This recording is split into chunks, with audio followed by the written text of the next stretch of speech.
61, nous voilà encore rassemblés. Je vous demande de vous approcher. N'ayez pas peur, approchez-vous. Excuse-moi, ouais. Pardon. Tu viens de faire tomber tout ça là. C'est pas possible. Généralement, quand on dit n'ayez pas peur, c'est qu'ils ont peur. J'ai perdu mon argent. Par ici.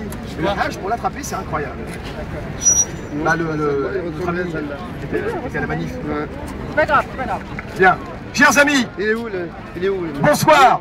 Donc, 51 ans après le 17 octobre 61, les coupables ne sont toujours pas connus.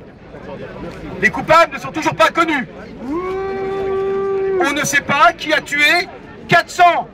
On ne sait pas qui a tué 400 Algériens à Paris le 17 octobre 61.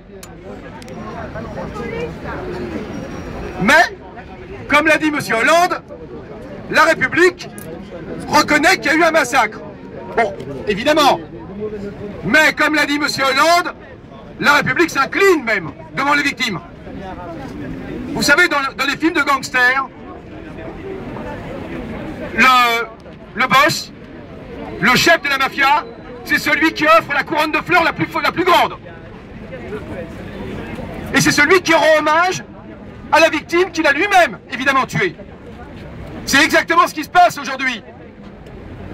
On nous prend pour des imbéciles. On veut nous faire croire que les 400 Algériens seraient morts de la grippe. Ou alors seraient morts d'autre chose, d'accident de voiture. En réalité, on ne veut pas désigner les coupables. On ne veut pas les désigner pour plusieurs raisons. La première raison, c'est que ce crime est un crime d'État et qu'il met en cause la totalité de l'État, de haut en bas, de bas en haut. Ça veut dire que M. Papon n'était pas seul le 17 octobre.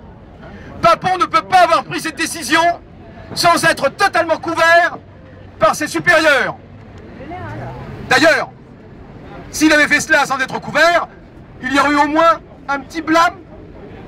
Mais là, rien du tout.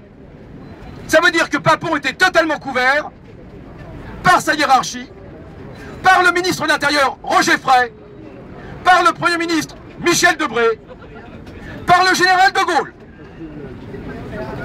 par le général de Gaulle lui-même. Debré et de Gaulle, opposés sur la question des négociations d'Évian, avaient malgré tout et paradoxalement intérêt tous les deux à ce qu'il y ait une forte répression, pour des raisons différentes.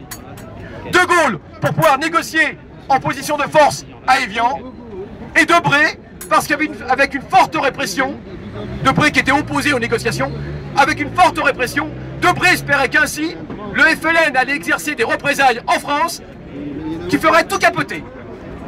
Donc les deux avaient absolument besoin d'une forte répression, et c'est ce qui s'est passé. Et pendant 51 ans, Papon, que Dieu n'ait pas son âme, Papon a effectivement, d'une certaine façon, servi d'écran. Non pas qu'il s'agisse d'amoindrir sa responsabilité, bien évidemment. Mais il est évident que ça a permis d'occulter la réalité de ce crime d'État. Un crime, quand je dis un crime d'État, qui a requis également la participation d'autres ministères. Savez-vous que le ministère des Transports, d'ailleurs, a été réquisitionné parce que les cars de la RATP, on avait besoin des cars de la RATP pour transporter les manifestants. Le ministre de la Jeunesse et des Sports a mis à la disposition des policiers les stades, le stade Pierre de Coubertin, le palais des sports de la porte de Versailles. Donc c'est vraiment un crime d'État. Bien sûr, toute la flicaille, bien évidemment, ça veut dire que ça ne s'arrête pas là. Parce que le PS, il a beau jeu aujourd'hui de faire une petite déclaration comme cela. Mais qu'est-ce qu'il faisait en 61, le PS, ou plutôt ses ancêtres, Mitterrand, Gaston Defferre, etc. Quelle était leur situation?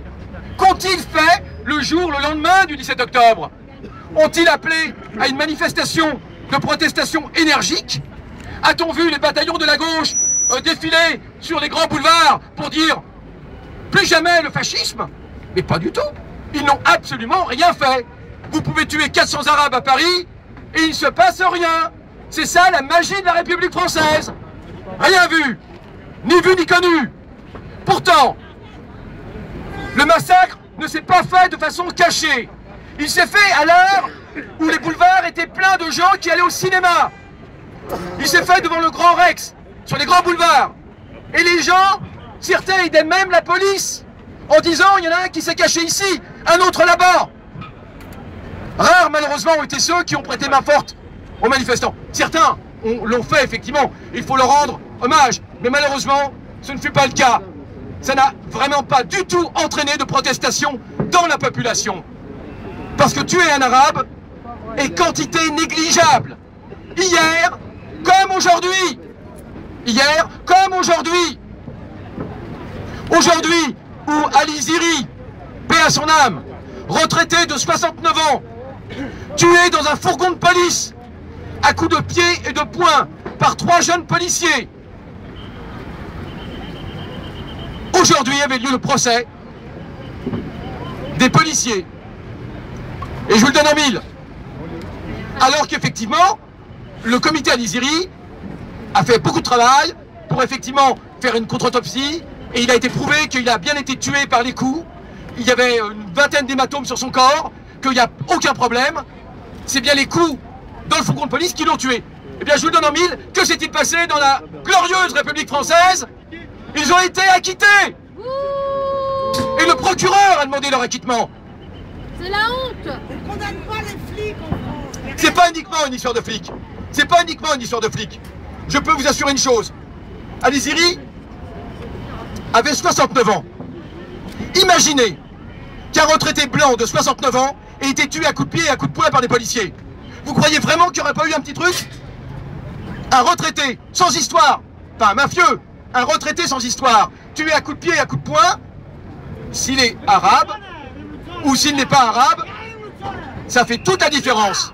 S'il est noir, s'il est arabe, ça fait toute la différence. On a affaire à un système à double standard.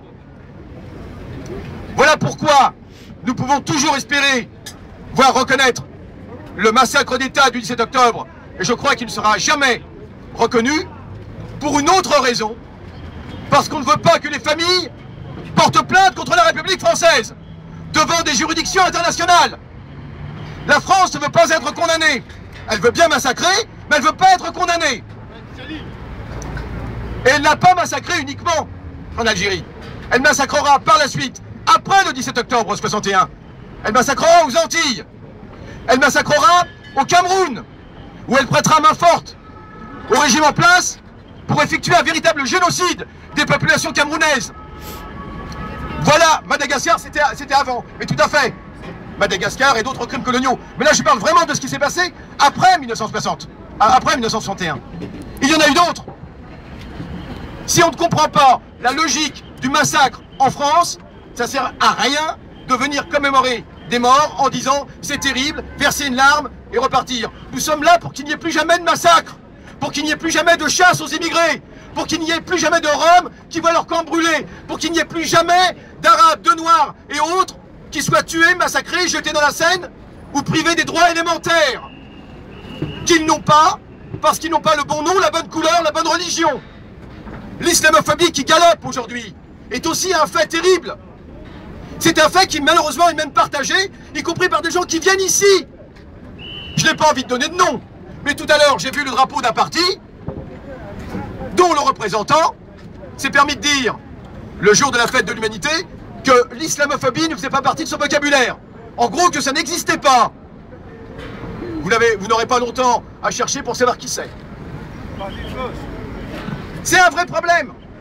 C'est un vrai problème. Les droits de l'homme ne sont pas à géométrie variable, ils ne sont pas partageables, et nous sommes là pour le dire.